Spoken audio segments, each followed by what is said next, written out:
All right, you guys, so we have another box to hack. This one is going to teach you the basics of SQL injection. You're going to learn how to manually execute SQLi attacks. It's going to be great. And we're going to bypass a web application firewall. We're going to do a bunch of really cool things. But before we start, make sure you reset the box before you start hacking the box. Otherwise, you may get inconsistent results from the box. We're going to kick things off with MITRE ATT&CK Technique ID T1016.001 discovery, System Network Configuration discovery, Internet Connection discovery. And this just means we're going to kick things off with a classic ICMP echo request ping packet. So I'm going to press Control A1 to flip over to our recon tab in our TMUX session. And let's just kick off things with a ping. Sudo ping -c. Send exactly one ICMP echo request to the target 10.10.11.128. All right, we got nothing. Let's see, is the box even up? All right, so the box is here.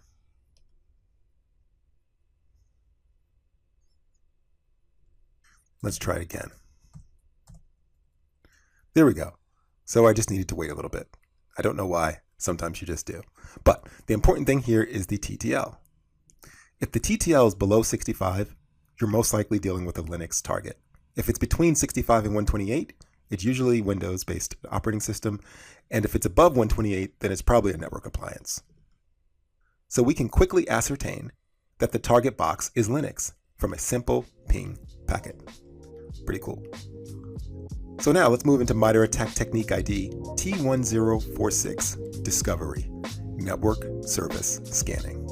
I'm going to make the screen big, and we're going to press Control A, Shift, double quote to split the pane horizontally, and we will run Nmap with very verbose scanning so we can see the results as they come out.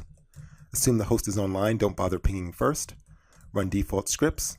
Do version enumeration and don't assume that port 22 means SSH, but instead analyze the packet to confirm that it behaves like the service that should be running on those default ports. Only show me open ports, run at a reasonably fast speed, and we will scan all TCP ports from 0 to 65535 and send everything out to a file called Nmap. And here is our target. Kick this off. And that's moving pretty fast. Immediately we can see port 80 is open. So let's Control A, Shift, grapes. That is the %, I call it grapes. And we can use WhatWeb to take a look at this page before we browse there. So this will just give us a brief stack snapshot. That's what I like to call it. So you can get an idea of what technologies are running on the host before you visit the page.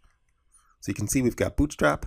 That's a CSS framework, a framework that is for presentation. We've got an HTTP server, so we're running Ubuntu, most likely. We're running Nginx version 1.18.0. And yeah, Nginx version 1.18.0. So let's check it out in the Burp browser. When you start up Burp, if you go to Proxy and then Open Browser, it'll open the Burp browser.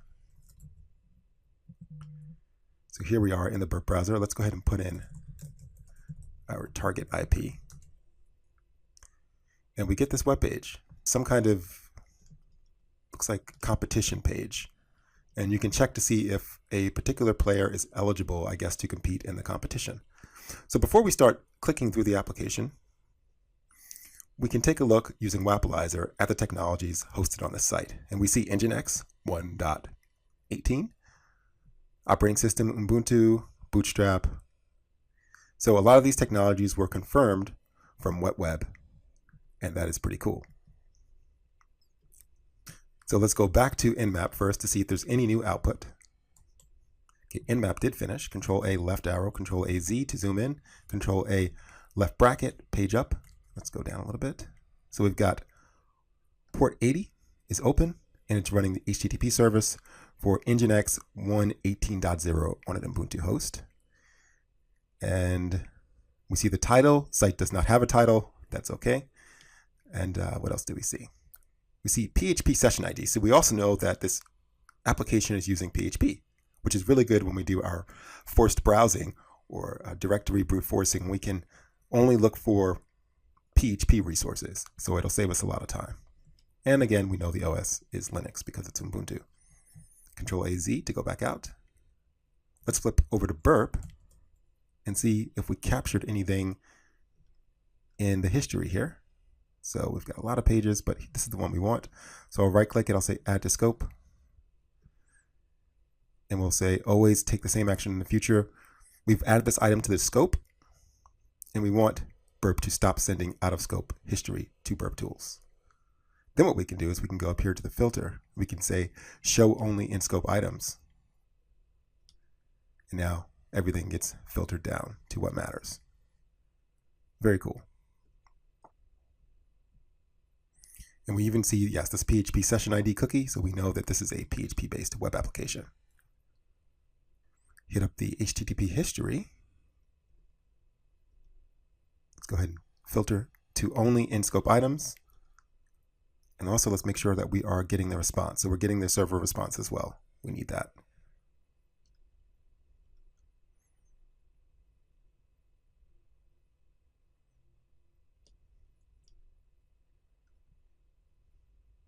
All right. So let's take a look at this web application.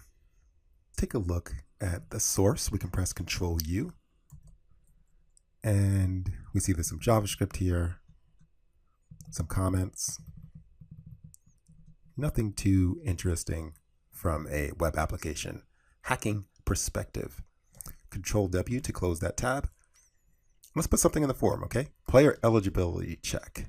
Let's put in player. And we'll click check. All right, so we see congratulations player. So that's user input, right? I wonder if we can influence this value in some way because this was reflected back to us in the source of the application, right? If I right click, I say inspect. See how it says player inside of here? So we were able to inject the word player inside of this paragraph element. Now that might not be a big deal, but it is something to pay attention to. But it says you may compete in this tournament.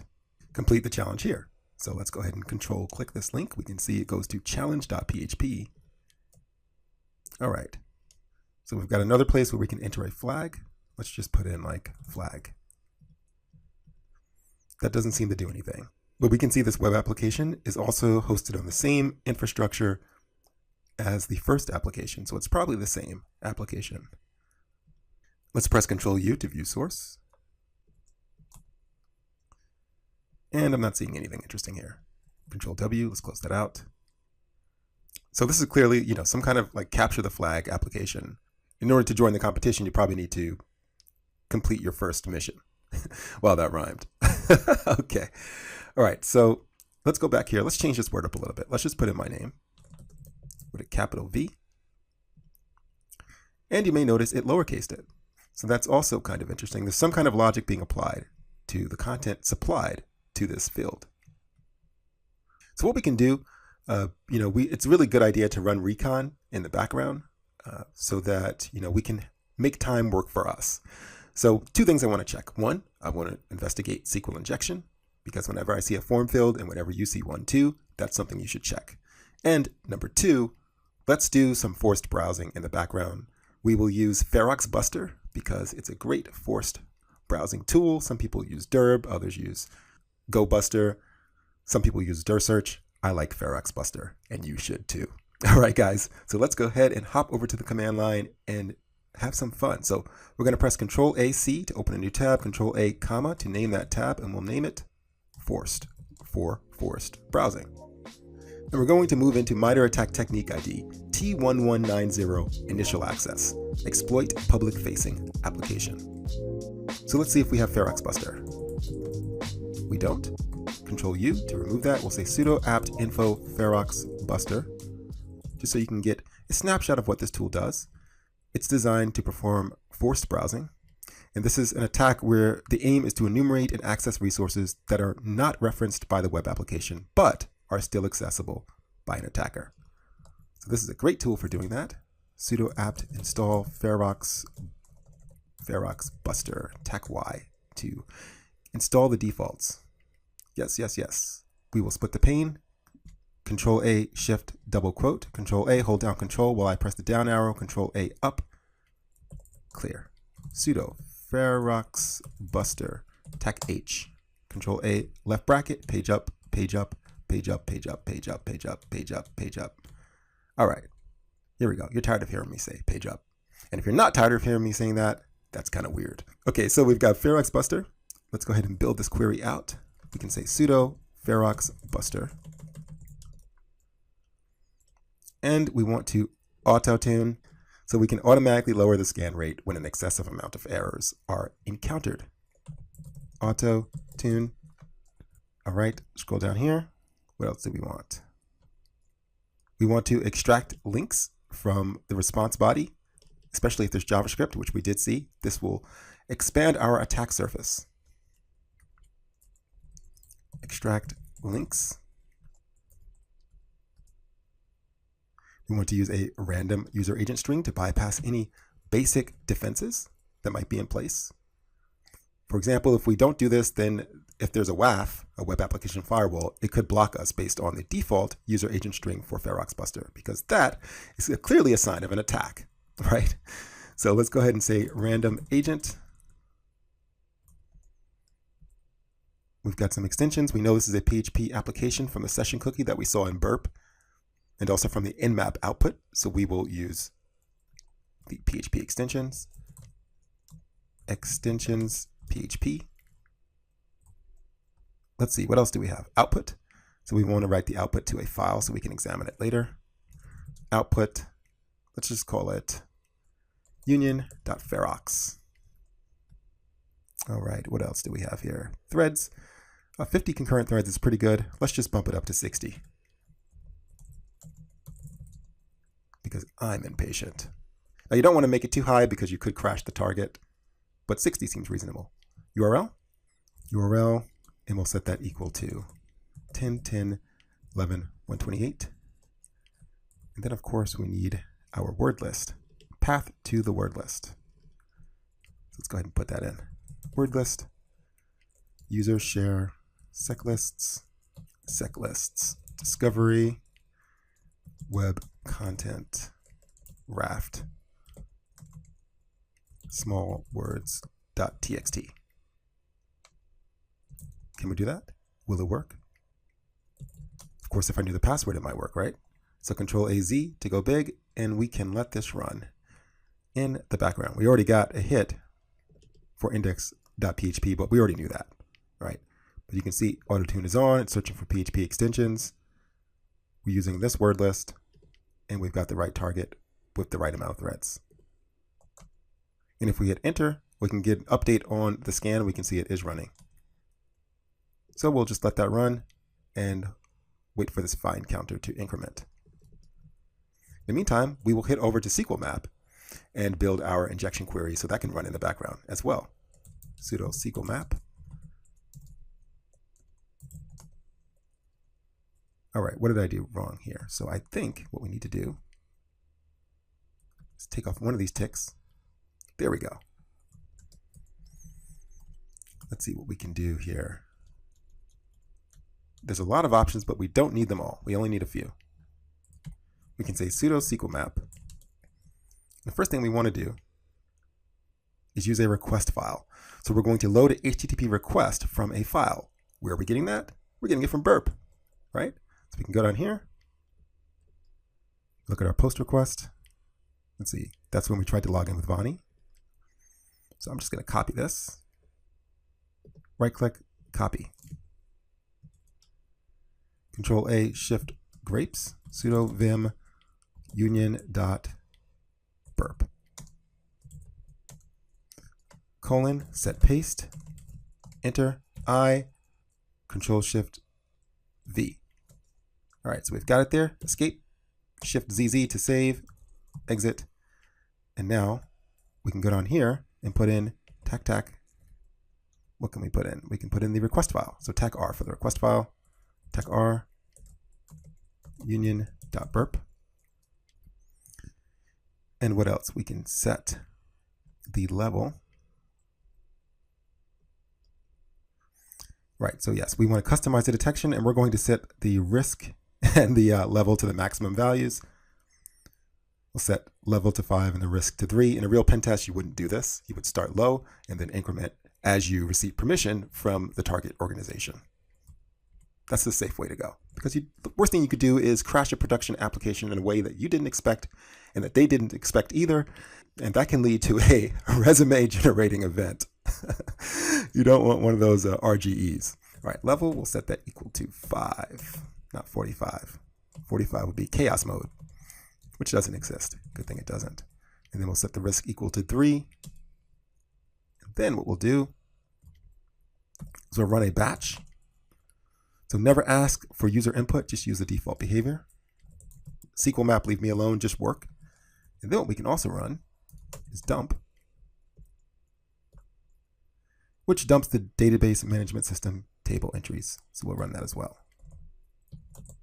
And we're off to the races, guys. Let's do it. All right, so we've got SQL map running. I'll name this SQLi. We've got force browsing running here. All right, so let's go back to the web app. All right, so let's think about this, right? Is there anyone who is not eligible to compete in the tournament? Because clearly every name I'm putting in here is eligible. Let's see if we can modify the behavior. You know, I'm thinking the person who created this tournament or created this server, they might not be eligible because they know how the web app responds, right? They built it. So let's go ahead and see if we can figure out who built this server. Let's go to Hack the Box. And who is the author? Here we go. Machine creator, IPSEC. So Union was created by IPSEC. So let's try IPSEC's name in here. We can close this out. IPSEC. Check. Okay. So IPSEC is not eligible because he already qualified. So this probably means, think about this, right? This means that his name is probably already in the backend database, because when I put in some random name like this, it says I can compete because this name is not in the database. So we know IPSEC is in the database.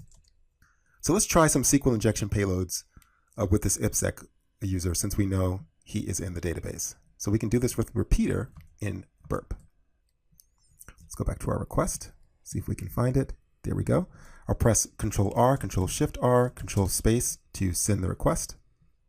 You can see we get this here. Now, one thing we can do to make it easier for us to work in repeater is to click on the little gear, click Auto Scroll to match when text changes, and we'll put in IPSEC. Now it will auto scroll to his name in the response automatically. So we say Control Space.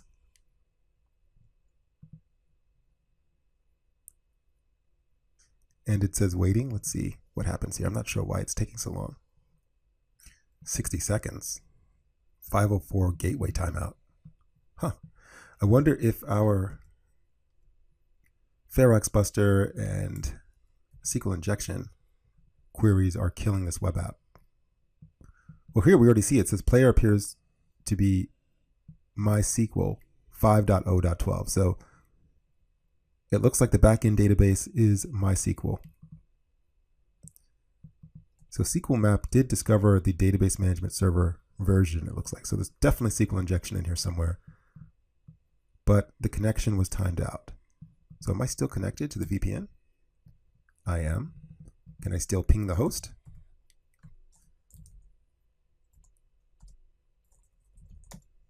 I can. So does what web still work?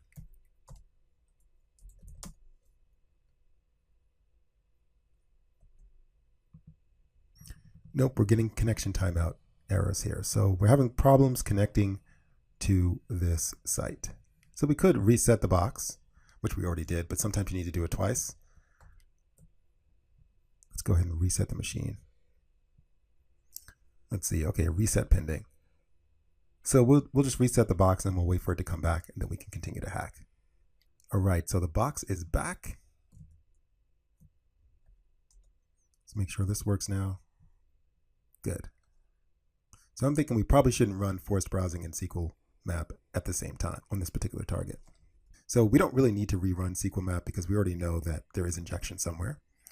So we'll just leave SQL map alone and we'll let Ferox Buster continue its busting fun. So let's put IPSEC back in here. And let's go back to burp. Let's see, there's probably a new session ID. So let's close this one. We'll click close here. Go back to proxy, HTTP history. Look at our latest request right here. Control R, Control Shift R, Control Space. That's sent out just fine. This is exactly what we need to see. So let's play with this value. We'll also show new lines to make it a lot easier to see exactly what we're doing. Let's put IPSEC and put the single tick, which is a classic SQL injection tester. Control Space. Now, this is expected. It's saying now that we can compete because it thinks this user, IPSEC tick, is a new name, not in the database. So far, there's nothing too wonky going on here. If we put a dash dash space dash at the end, if we're able to control the query in some way, then it should comment out everything following the IPSEC entry in the database. So we press Control Space. Now, again, it says you are not eligible due to already qualifying. So let's think about this, right? This result is identical to this result. Control Z, Control Space. Doesn't matter if we put this tick dash dash space dash at the end. So IPSEC is identical to IPSEC tick dash dash space dash from the web application's perspective. And this means that the app is vulnerable to SQL injection, right? Because this is a comment, the dash dash space dash. This is a SQL comment, and it's telling the database to ignore everything after that string. So the database is processing IPSEC. It hits the single tick, and then it ignores everything after the user input. But it still keeps the first part, IPSEC, and it returns the result that IPSEC is a valid user. That's what we're seeing here. And also, I want you to pay attention to the fact that this comment, the dash dash space dash, wasn't outputted in the result here. So in other words, the web application is returning the username, IPSEC, from the database, not directly from my user input. Otherwise, we would see the IPSEC tick dash dash space dash in the response, where we see, sorry, IPSEC, you are not eligible. So usually when we confirm SQL injection, we can try the classic 1 = 1 string, right? So we can put a semicolon here to close off the existing query, and then we can say, or 1 = 1. We know that 1 will always be equal to 1. And so this query will always return true, and it's a great way to test SQL injection. So I'm going to press Control Space. And again, it's saying that we may compete because it sees this as a new name not in the database. So let's try a name that actually is not in the database, like Vani. And we'll try that there. Let's go ahead and press Control Space.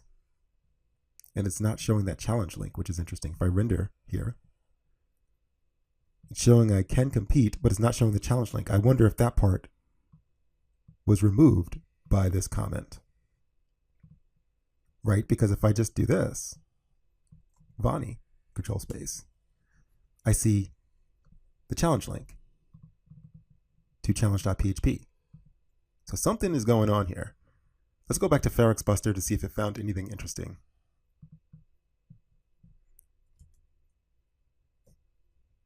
It looks like this thing is still working. Did it output the file yet? Yes, cat union.ferox. Is there anything interesting in here? Oh, good. So we have some endpoints. Oh, they're all. Oh, wait. I do see 200 for config.php. So that looks interesting. Let's check that one out. Let's go ahead and do this. Cat union.ferox, and we'll say grep where it starts with 200. Right, so these are all the 200 requests, and you can see we have a config.php, we have a challenge.php, and we have a firewall.php. So let's go ahead and browse to that config.php first. I can either control click this to bring it into the browser, but I'd like to control shift C to copy it to the clipboard. And then I'll put it in our Chromium browser because this is filtering through burp. And we get nothing. If we go to burp, we check out our HTTP history, you can see the GET request, but our response contains 0 content. So there's nothing interesting there. Tech stack is the same. Let's change this to firewall.php. Access denied. Anything here? No.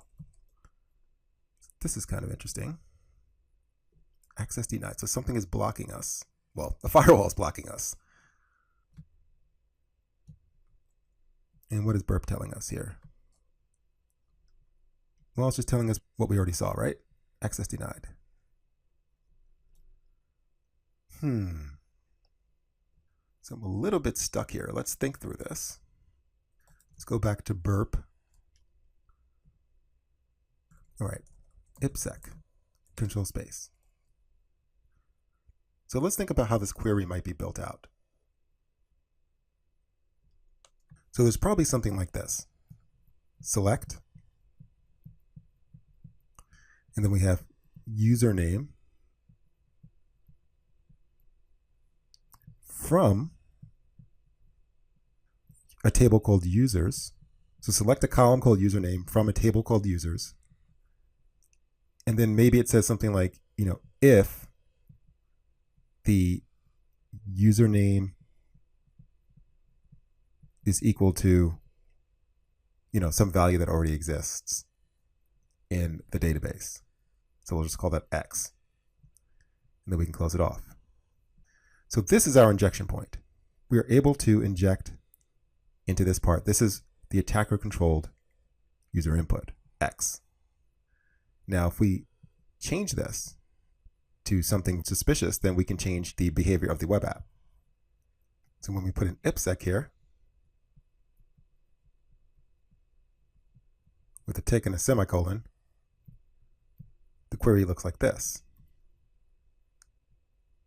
But when we change it, here's our single tick, and we comment out everything following it, then we get this. So that would mean the query actually ends here. See with that tick, matching this tick?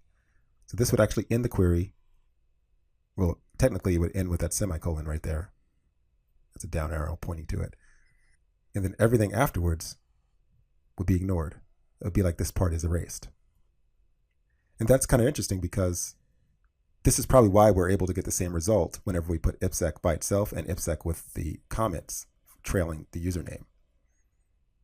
So let's play with some of the characters here because we have a very high suspicion that that player parameter is vulnerable to SQL injection. Let's go back to burp. Let's put in the tick, semicolon, dash, dash, space, dash, control space. Okay. Let's try putting in some crazy characters like 0x. Oh, now it says we're eligible.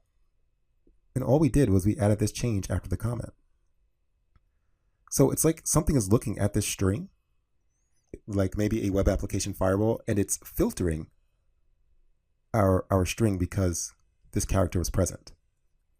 Right? Because if I take this off, control space, now it's saying we're not eligible.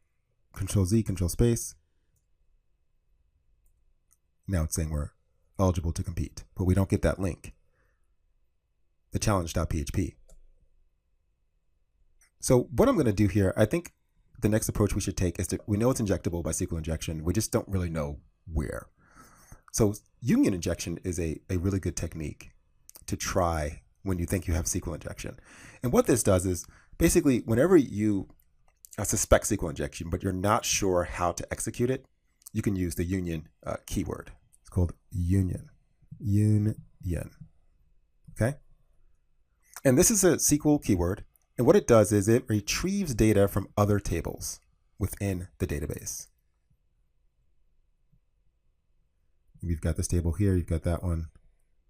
And you can use a union to retrieve data from other tables, right? Those are two arrows. So it basically lets you execute additional SQL queries and like connect or join those results into the original query. The only catch is that both the original query and the joining query must have the same number of columns. So you need same number of calls, and the columns have to have matching data types of the original table. Matching data types. So one of the ways we can get the number of columns, that is to satisfy the first requirement, is to use the order by clause. Order by. And we can basically tell it to order by a specific column. Now, we don't know the names of the columns, but we do know that columns are indexed by number. So we can say, order by 1, and then we can say order by 2, and we can say order by 3, right? And we can just keep going up, up, up, up, up, up until we get an error message. And then we know the number of columns that are present, the one before the error hit. So let me show you. Let me see if I can show you guys an example of what this looks like. Let's go to w3schools.com and let's look at SQL Union. All right. Right, so every select statement within the union must have the same number of columns, and the columns must have similar data types. That's what I said earlier. So we've got a demo database here, and it has two tables, customers. We see we have customers here, and we've got another table called suppliers. So look at this union example, right? Let me show you this. Try it yourself. Before we even look at the union, I just want to show you guys what this does. So Control minus, zoom out a little bit. You can see this is our database. We've got all these tables, right? Let's just do select star from suppliers. That means select all the columns from the suppliers table. We get 29 rows, 29 records, and these are all the columns, right? Supplier ID, supplier name, contact name, address, city, postal code, country. Let's also select all of the columns from customers. Customers. 91 records, but we get, looks like similar columns. Customer ID, maybe it's even identical. I didn't quite notice any change here. Customer name, contact name, address, city, postal code, and country. So if we just wanted to select a single column, we could just say, all right, let's just select the city from the customers table. Now we get all the records, so all the rows, but just for the city column. And we could do the same for suppliers. There we go. Now we've got all the cities for the suppliers, right? 29 records. They're all in here.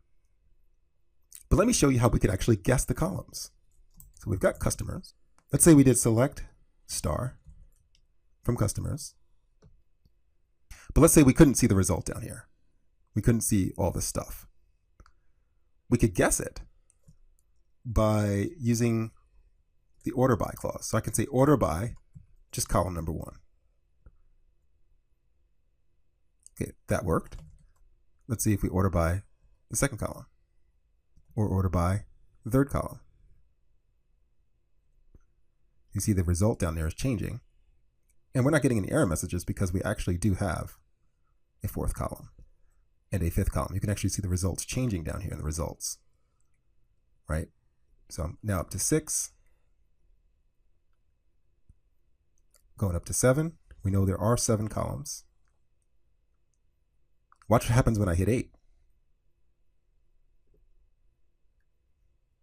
It breaks because 8 is not a valid field index because there's only 7 columns. So now you see how we were able to get the 7 columns from there. Now we could have also done it by using a union. We could say union select null, right? We're just going to do null 7 times, or we'd keep doing null until we got an error message. 4, 5, 6, 7, right? Click run SQL. And if we wanted to get the data types from the database, we could just substitute these null values for a string or something like that. And, we basically just cycle this string through each of these values and look at the results, right? If we get an error message, then it means that string, that column does not support that data type. So I could do null like this. And I put in A here, for example, and if I got an error message here, that would mean this second column does not support the string. And the reason we're doing this is because we need to find a column that we can exfil the data out as, and the data will come back as a string. So we need a column, stands to reason, that can support the data type. That will become our exfil channel. So let's go back to the web app and see if we can explore the union injection here. Let's go ahead and put our name in here. Control space. And let's just assume that there's just one column. So we'll start with 1. We'll close off the query, and we'll do control space. Interestingly enough, we got that 1 back. So it thinks that I'm not eligible to already qualifying, but we know that I am eligible because I don't exist in the database. So what happened here? Well, we just joined one table to the next, and we're printing out the value 1, right? So let's change this from 1 to like a database command, like user. Control space, bam. Now we are exfilling data from the database via a union injection, SQL injection query. So I could change this to like version. Now we've got the Ubuntu version leaked through this attack. So this is very, very cool. So the next thing we need to do is we need to build this out. Let me show you how we can do this, because we know that it's a MySQL database. The first thing we want to do is get a list of all the tables. So let's go over to Firefox. We'll say MySQL information schema schemata. I totally spelled that wrong, but doesn't matter. Google fixes what I need. So this information schema schemata table, a schema is a database. So the schemata table provides information about databases. It's kind of like meta information, but we can use this sort of API or this reference manual to get a list of databases, all the tables, and everything we need to perform our attack. So let's go ahead and flip over to the command line, and we're going to build this query out in the terminal, because the terminal is more fun. SQLi. So let's use curl. But I'm a bit of a perfectionist and kind of annoyed by the background showing this white browser window, so I'm going to minimize all that. So my terminal shows the Kali graphic through it. I know that's kind of weird. I'm just weird like that. All right, so let's look at curl. We can run curl help, and we can see everything it can do. Technically, we can actually run curl tac help all based on this right here. And then we can press Control A, Shift double quote, Control A, hold down Control while we're pressing the down arrow, Control A up, Control A left bracket, page up, page up, page up, page up, page up, page up, page up, page up. All right, there we go. So now we've got all the options and we can build this out. So we can use CURL, also known as curl, to interact with the web application through the command line. So the first thing we want to do is we want to make sure that the result is silent.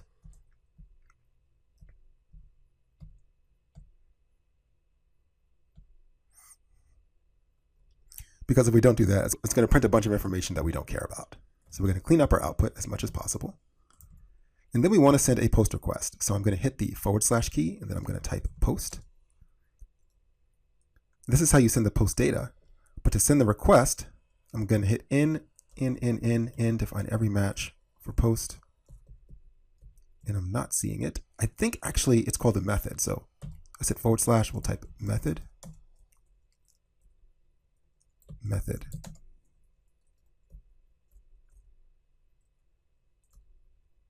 Yes, the request method. So we can hit TAC-X or type TAC request. So we want to change that to post. So I'll hit the X here and join that to the S like follows, and we'll change the method to post. And we want to send the request to 10.10.11.128.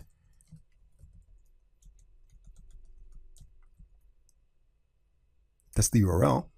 And then, of course, as we saw earlier, the post request needs data. And so we will send that with TAC data. And the data is just so you're not confused, this part in the post request. Let's grab that, Control C, Control Shift V, close that out. Control AZ to zoom in, and you can see we get our result. So let's just clean this up a little bit. With some command line foo, we can use sed to substitute all the text coming before the version information, or the stuff we actually care about. Control Shift C, put that here, and we'll replace it with nothing. And now we got rid of the beginning of it. And then we can get rid of everything after what we care about by selecting this. Control Shift C, pipe the result to sed again. Control Shift V to paste it in. And we'll replace this with nothing.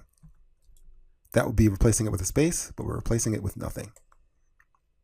Sed says replace this with that, which nothing is between the that.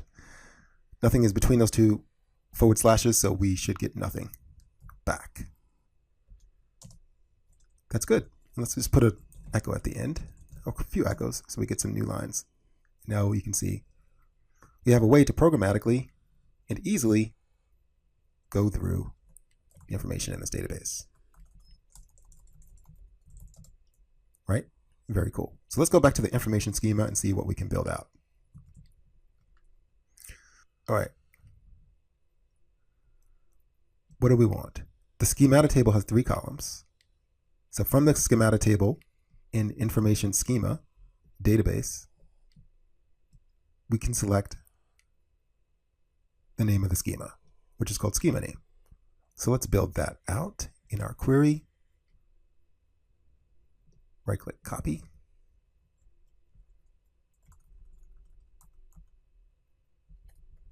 So what are we selecting here? We're selecting information schema is the database, and we're selecting this schemata table. Actually, we're actually selecting the schema name from the schemata table in the information schema database. And we see it's MySQL. Sweet. But here's the thing. Even though we're seeing MySQL, we might not be seeing everything. Because if there are more rows, this union select is only going to select the top row. It's not going to select all the others. So we need to concatenate or sort of merge all the rows from this query into a single line. And the way we do that is by using the group concat function. Let me show you guys that. Can we just search for it here? Group concat.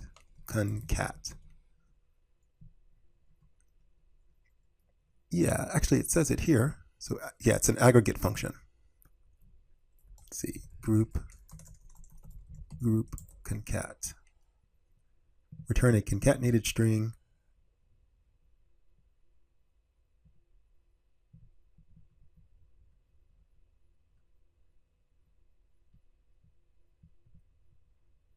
Doesn't really show you an example of using it. So let me show you an example of how we should use it. We can wrap the schema name column in group concat. Group concat. Just like that.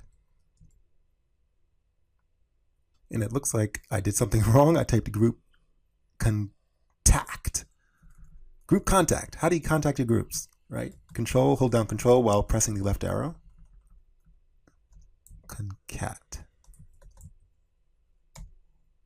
All right, there we go. Because we use the schemata table from the information schema. It's sort of a metadata table that shows you information about databases.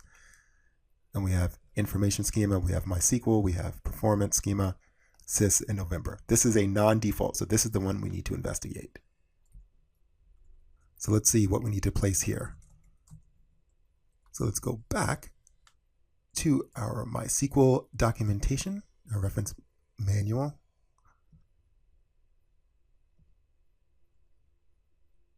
So we've got information schema, the schemata table.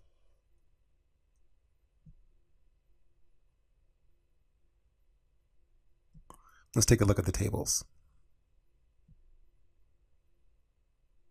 Is there like a table name table?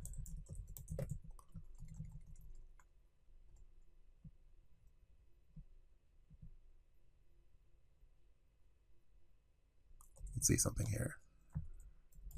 Information schema, table name.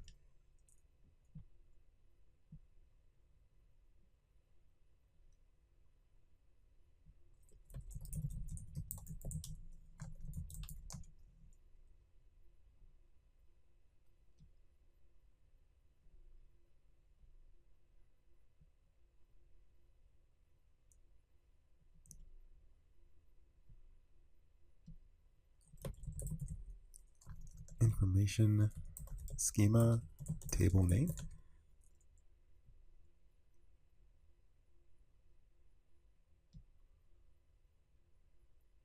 Maybe this is what we want, the tables table. The name of the table. Okay, yeah, that's what we want. So we want this table name value from the information schema tables table. I know that's kind of confusing to say, but if you think about it, it makes a lot of sense. And we want the table name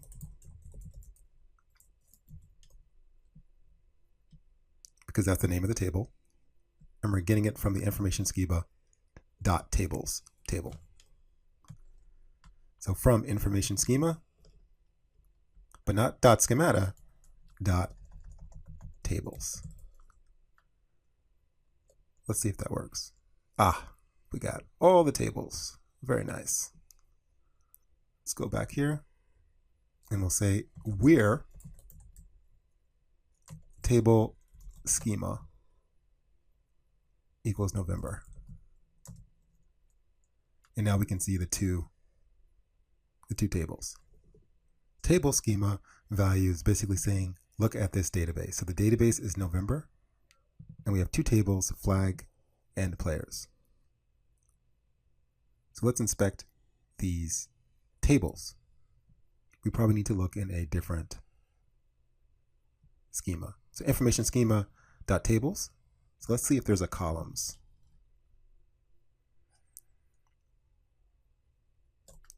Column. Yeah, the columns table. So this is information about the columns in the tables, which is what we want to do now. So information schema dot columns.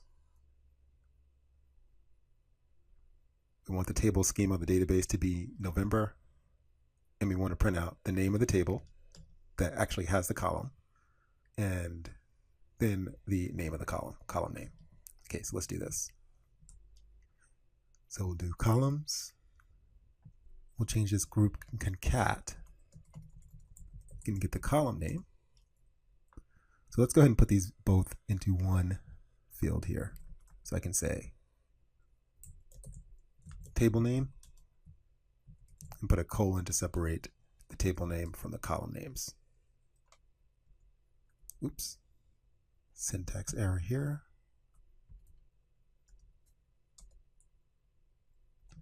What am I doing wrong? Is that comma causing the problem? Nope. Let's see here. You know this works. Column name works and table name works, but when I try to add them both, I don't get what I expect. Hold on. I bet it has something to do. Yep, these quotes. These are double quotes. And this whole thing is wrapped in double quotes. Then I've got single quotes here, so it's breaking everything. I bet I need to make these single quotes, and it will fix it.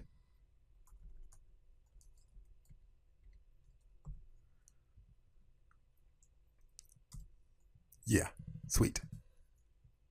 So we've got the table flag, and it has one column named 1. And we have another table named players, and it has one column named player. So now we can probably get the flag, right? So let's go ahead and do that. what do we want to do? Well, we want to get rid of all this. And we want to select the one column, so 1, from the flag table. So not from information schema dot column, but from flag.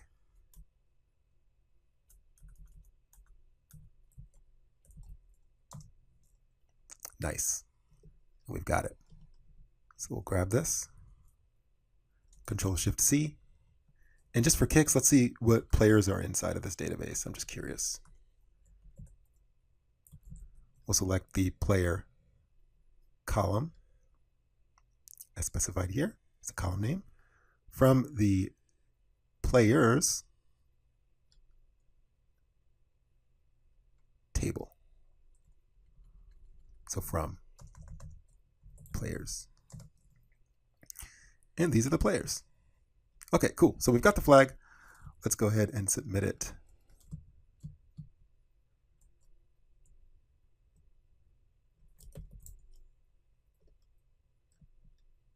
Complete the challenge. Join now. Welcome back. Your IP address has now been granted SSH access. Interesting. So we now have SSH access. Let's see if that firewall page still says access denied.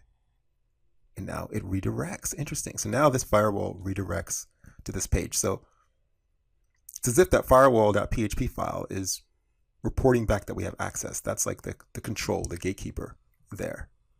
So let's see. If we have SSH access, then port 22 should be open now. Because if you remember, back here, Control-AZ, only port 80 was open. So let's run another scan, and this time let's clean it up a little bit. We'll say smaller. And we'll just check for port 22 to see if it's open.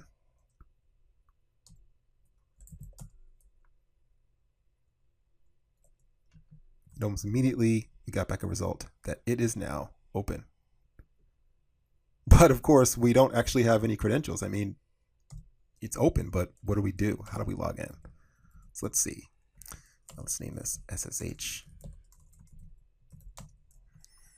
We'll say SSH 10.10.11.128.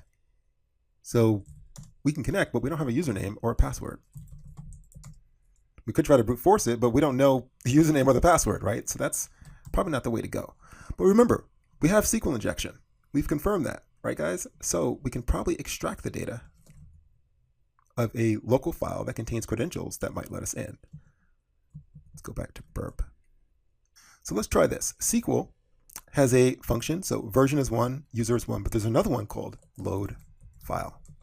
And this will actually load whatever we pass into the load file function. So if I say, for example, load etc lsb release, that is the file that exists in the etc folder. The file name is lsb release, and it shows you the server version information related to an Ubuntu box. And we know it's Ubuntu from our earlier recon efforts. So let's see if this works. And bam. It works.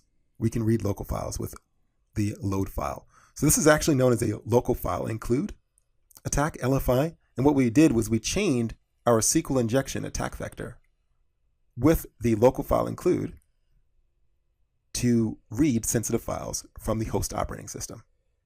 So let's see if we can get etc password. List of all the users. We should. Control space. Bam. We do. And we can see all the users on this box. This user called UHC. That might be the user we need to log in with SSH, but we still don't have creds yet. Let's see if we can read the default location for web sites on Linux boxes. We're going to try to read the web root. So we can say var www html index.php.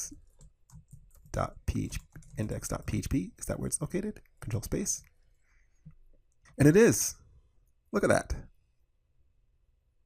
So we can read the source code for the application through the LFI via the SQL injection attack. We can actually see there is a SQL map killer, and it's searching for these keywords like sleep and that 0x string and the dash dash space and then some random characters that are 4 characters in length. That's what this regex means. And a few other things. But if it sees that, then it's going to be a bad word inside of this list. And then you're just looping through each of those bad words and you're checking to see if it's there. And if it is, then it won't let you proceed into the SQL injection. So let's try to get some of the other files that we saw here. Oh wait, look at this. You can actually see the SQL query. So select player, that column from a table called players, where the player is equal to the player name. So since Vani is not in the database, I qualify. But IPSEC was, and therefore he didn't qualify. That's why this part here says if $row is true, meaning they're in the database, print out, sorry, you are not eligible due to already qualifying. Otherwise, print out, you may compete in this tournament. See that? It's pretty cool, right? So let's get the rest of the files and we will use curl to extract everything out of the database that we want. So I'll rename this to curl. Let's go here. Backspace this whole thing out. Control-Shift-V. All right, let's see what's going on here. Right. I think I'm missing an extra dash. Yeah, that was on its own line. Wow, interesting. So subtle, but also so critical. Let's go back and add that there. Sweet. So we can output that to a file, call it index.php, permission denied. Okay, why are we getting permission denied when we try to write to a file? You can see this union folder we're operating at is owned by root. So let's change that. Change the ownership, be recursive, and change it to Kali in the Kali group for union. And now we can see it's owned by Kali. So I can cd into union, write the output to a file.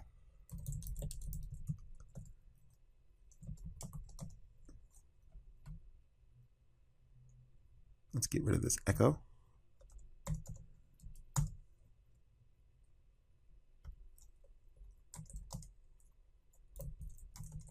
Cat index.php.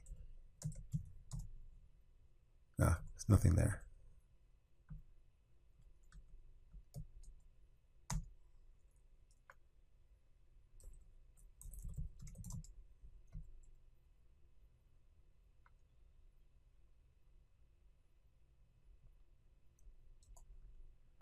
Let's take off that semicolon.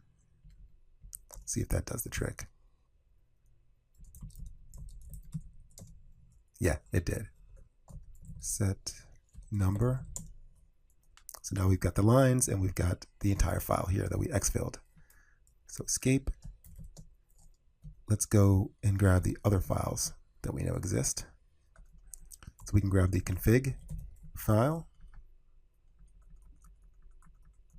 Let's go ahead and change this to config. And I think there's a firewall file, right? Firewall.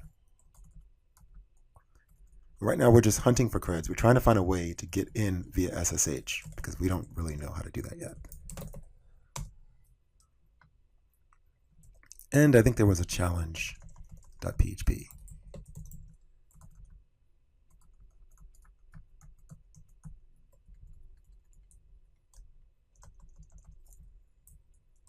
Challenge. Okay, so now we've got these files. Set number. So let's check out config.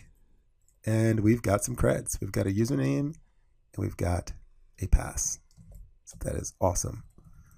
Escape colon q bang to exit.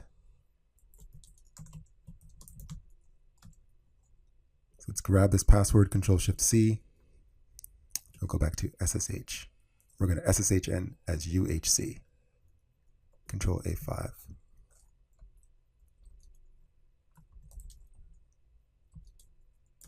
Control-Shift-V. What did I do wrong here? Unknown option U. Oh, that's right. What am I doing here? What we should do is put the username here, UHC at. And then we'll get rid of this part right here. Bad port. I don't know what I'm doing here, guys. Let's just try to do it this way. All right, SSHN as the username and the server IP address. Duh. It's one of those days. All right, Control-Shift-C, Control-Shift-V. Get me in. We are in, and we are UHC. Sweet. So what can we do? Well, of course, we can get the flag if we wanted to. Some folders. Nothing's in HTTP. Could we go up to the root? We can. So we could run linps on this box, but before we do that, I just want to take a look at those other files that we pulled down, because we did have some interesting files. Let's look at challenge.php. Set number. So we see first that it is on line 2 requiring that configuration file, right? That's how it's authenticating. And as long as I don't submit the correct flag, the authenticated value will be false. And therefore, I will never have my cookie redirected here to the firewall.php, granting me access. And this is actually why I can go to firewall.php now, because my cookie is authenticated, right? It just redirects me. If we go to more tools, dev tools, network.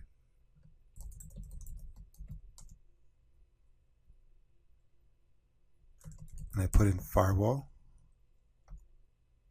Can't make this bigger for some reason, but here you can see the 302 found from challenge, and sending the post request. It's redirecting. I wish I could make that bigger, but I can't show you there. But I could probably show you in burp. Yeah, here you can see the 302 response for challenge.php because we have the correct cookie. And we have the correct flag. So we're going to get a 302 redirect, and it's going to send us to firewall.php as per the application code shows us. And then we get the response here. 200. So that's what's happening here on lines 12 and 13. So let's look at that firewall PHP file. Sudo vim firewall.php, set number. So we're configuring, we're adding the config.php, and we're saying, okay, if the session is not authenticated, immediately send us to access denied. So if that authentication cookie is not there, we're just going to get access denied. That's what we got that earlier. And the interesting part starts on line 22. So it's saying, if the server receives an HTTP X forwarded for header, what does this $_server mean? Let me show you. PHP $_server. Server. This shows the server and execution environment information. It is an array containing information such as headers, and is created by the web server. And it gives us some indices, like for example, we get server name and a few other things. So in our code, we're looking for the HTTP X forwarded for server header. If that's set, then we're going to set that value to whatever IP address the user sends us, which is stored in this IP variable. And then we're taking that variable, if it's set, and we're just concatenating it into a raw OS system command, right? So we're using system, which is a PHP function that executes whatever is passed to it, and it executes it on the system. And we're running IP tables, which is the firewall rule, to allow our IP to pass through the web application, which is how we were able to SSH in once we gained access. And that's why you see it says down here, your IP address has now been granted SSH access. And notice this command is being run with sudo, which means the account that's running this web application, www-data or UHC, whatever it is, has the permission to run IP tables as root, because that's what sudo means. You can run this in an elevated security context. So if we can control this IP value, we can inject it via the HTTP X404 header, we can possibly break out of this security context, out of the data context and into the code context. Yeah, so this IP value is coming from that X404 header, which we can control via burp. Right, so we can definitely break out. This is command injection at its finest. Does it mention X404 here? It does.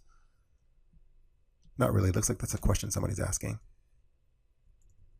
Okay, anyway, let me show you guys how we can do this. Let's escape here. What we'll do is we'll set up a TCP dump session, and we will listen on our ton0 interface. This is our Hack the Box VPN interface. And we will search for ICMP echo requests because we're going to try to get the web app to ping us via the HTTP X404 header. So let's go to repeater and try to send that out. Control R, Control Shift R, Control Space. Let's add a header. X forwarded 4. We'll just put in something like that first. We still get a 200 response. Okay. Let's put a semicolon and then do ping minus C 10, 10, 16, 5. Let's send that. We did not get a ping. Getting a delayed response. It's because I typoed this right here. Is that right? X forwarded 4. Let's see.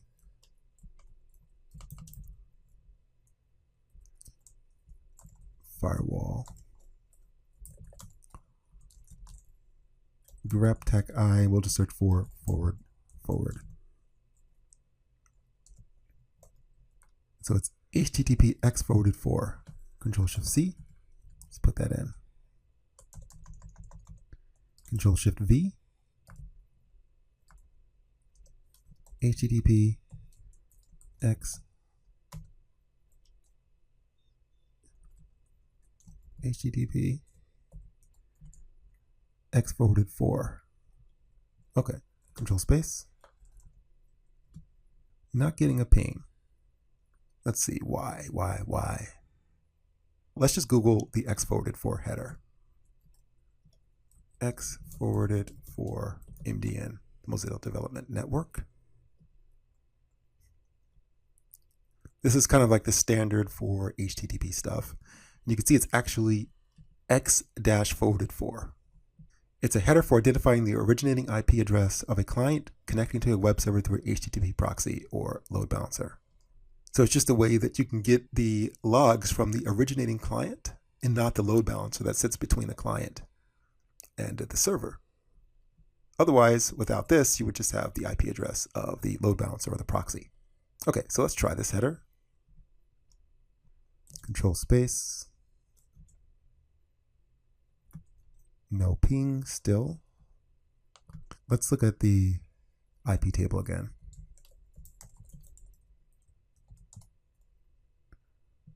So we are injecting right here.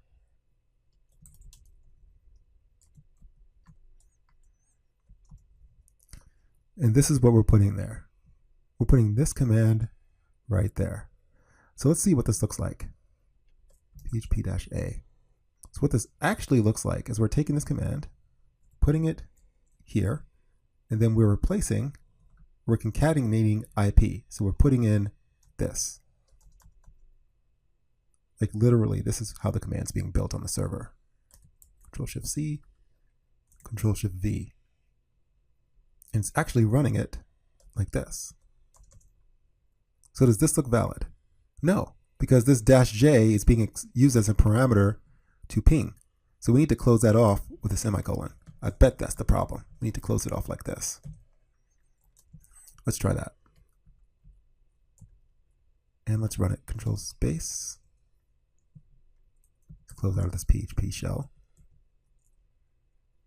Still nothing. Is that our right IP? 10.10.16.5. 10.10.16.5. Maybe this whole thing needs to be capitalized?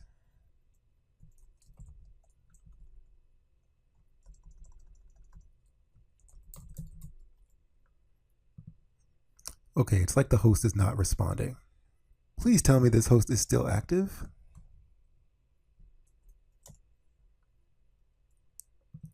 Okay, the host is still here. And this is still going through burp. So let's just get a fresh request. So I'm just going to refresh this.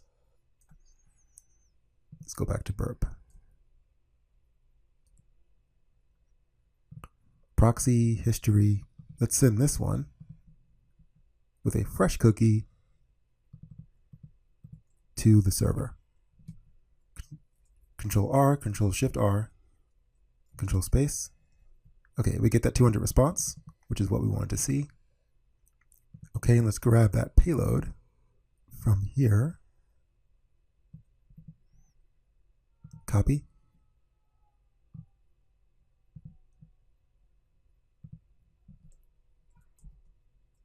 Let's see if it works now. Control Space. Still nothing. What's going on here? Let's rerun TCP dump. Control Space. Let's try a different IP. Maybe you can't run the IP tables command on localhost, which is 127.0.0.1. Still nothing. Oh, I think this space is killing it. Because when you're sending a GET request, this has to be well formed. And this is a header, X forwarded 4, so it needs to be like all the other headers with no spaces between them. So you have the accept language header, you have the cookie header, you have the connection header. So let's add the X forwarded 4 header in the same way, getting rid of that space. So you can see we removed that RN, which is a new line character. Let's try to send it now.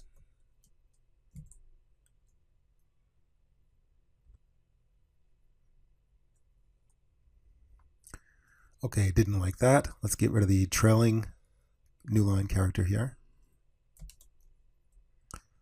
And while we wait for that, let's make sure we don't have any other ton0 adapters here.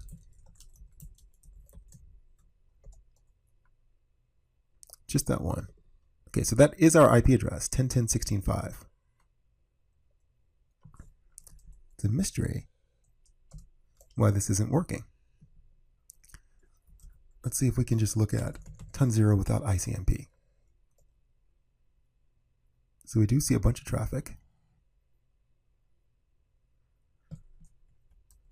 Let's just grep for our IP.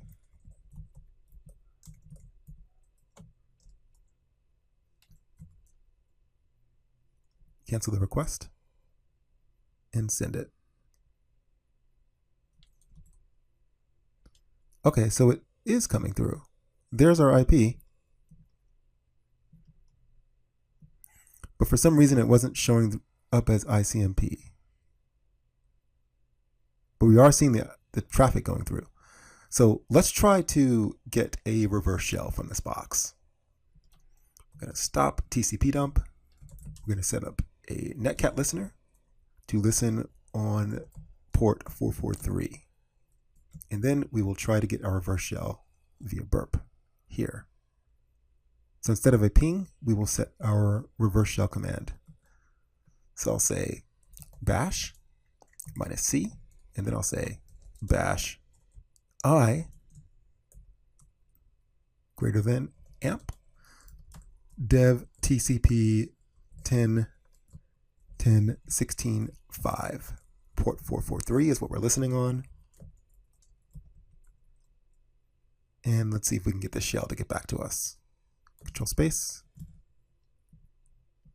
Nope, something's still wrong here. Let's see if we remove this entire header. Control space. We're still not getting it. We're not getting anything. So we know something is wrong with this request because it says waiting. And this is just the bare naked request. So let's see. Still there. Control-Shift-R. Let's do a hard refresh.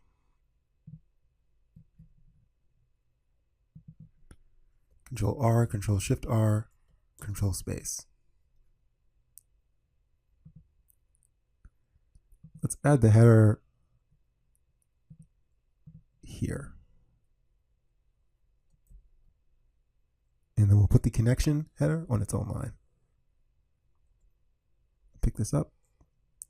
So that looks good. Yep. So Control Space. Take a look at the response. And now we got our shell. Man, that was a beast. Wow. So it looks like what we had to do was play around with this header, make sure we had the correct case. We had the corrective parameters here. And guys, you could go back and you can play with this to see which of these parameters leads to which results. But the point is, we've got our shell. And now we can take this to the next level. So let me go ahead and close this guy down here. And this is MITRE ATT&CK Technique ID T1059.004 Execution Command and Scripting Interpreter Unix Shell. So let's upgrade our shell. Control Z, raw minus echo, FG, reset. And the terminal will be screen. We can say export term is equal to screen. All right, now we can clear the screen. It is all good. So we are now the www data user. So we've achieved horizontal escalation from the UHC user to the www data user. But www data can't really do much, but we know that we are able to execute sudo. We know that firewall.php grep system, we can execute sudo privileges on IP tables. So we should have sudo rights. And we can look at everything we can do with sudo here. And here we can see we can actually run sudo everywhere. So this is actually MITRE ATT&CK Technique ID T1548.003 privilege escalation, sudo and sudo caching. So this means that www-data can run the following commands on Union, which is my host. I can run everything as sudo without a password.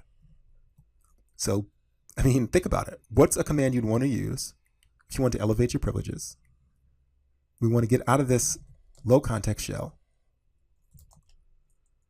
which doesn't have root access, and we want to get root access to the box. What can we do to get a root shell?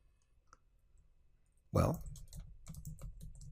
you can see, well, I can't actually print it out, but you can see here we are in a sbin shell. And by default, the shell is called bash. So if we look at the environment variables, I was hoping it would show us our shell. But we see that here, right? It's sbin. But the default shell for Linux is bash. So if we spin a new bash shell as bash, we still are www data. But if we run it with sudo rights, now we are root, because we have the ability to run any command as root. So we just run a new shell as root, and we get a root shell. And now this box is ours. Okay guys, so I hope you learned a lot in this lecture. There was a couple of hang-ups and trouble spots, but you guys did it, we got through it. And now you should have a pretty good understanding of SQL injection and how it works. So make sure you get this course out, spread the word, tell your friends, tell your family, tell your granny. Yes, your grandmother can hack too. All right, everyone can hack. And I hope you guys had fun. Leave a great review, and I will see you soon in the next lecture. All right, see you guys. Peace.